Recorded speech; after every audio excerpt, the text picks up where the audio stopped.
যারা এই সমাজে শিক্ষার অহংকার করে, কেতাবের অহংকার করে, তাদের উদ্দেশ্যে এই ভিডিওটা মেসেজ।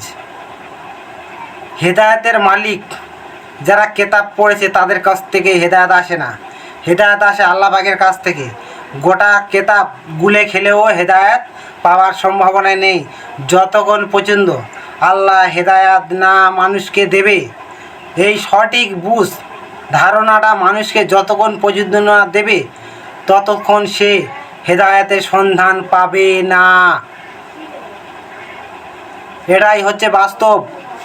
হেদায়াত স্রেফ আল্লাহর কাছেই আছে, আর হেদায়াত কোনো মানুষের হাতে নেই। আমরা মনে করি গোটা কোরআন শরীফ পড়বো, এর হুকুম হাকামগুলো জানবো, আমরা সব পেয়ে যাব। না, হেদায়েতের মালিক আল্লাহ।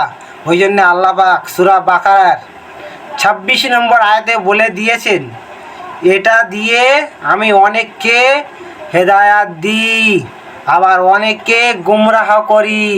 কারণ হেদায়েত আল্লাহর হাতে, মানুষের হাতে নয়। এই হেদায়াত আমাদের ইমামুজ্জামানকে আল্লাহ পাক বুঝিয়েছেন। এই মানব জাতি কোন রাস্তা থেকে সরে গিয়েছে সেটাই বুঝিয়েছেন। ওই জন্য আমাদের ইমামুজ্জামান তৌহিদের ডাক নিয়ে ময়দানে আবির্ভাব হয়েছিলেন। আর সেই তৌহিদের ডাক আমরা মানব জাতিকে ঐক্যবদ্ধ করার চেষ্টা করছি। কোনো ফেরকাতে নয়, কোনো মাযহাবে নয়, শুধু তৌহিদের ওপরে। যারা এই তৌহিদে আসতে চাইবে তাদের জন্য দুয়ার খোলা, যারা আসবে না তাদের ব্যক্তিগত ব্যাপার।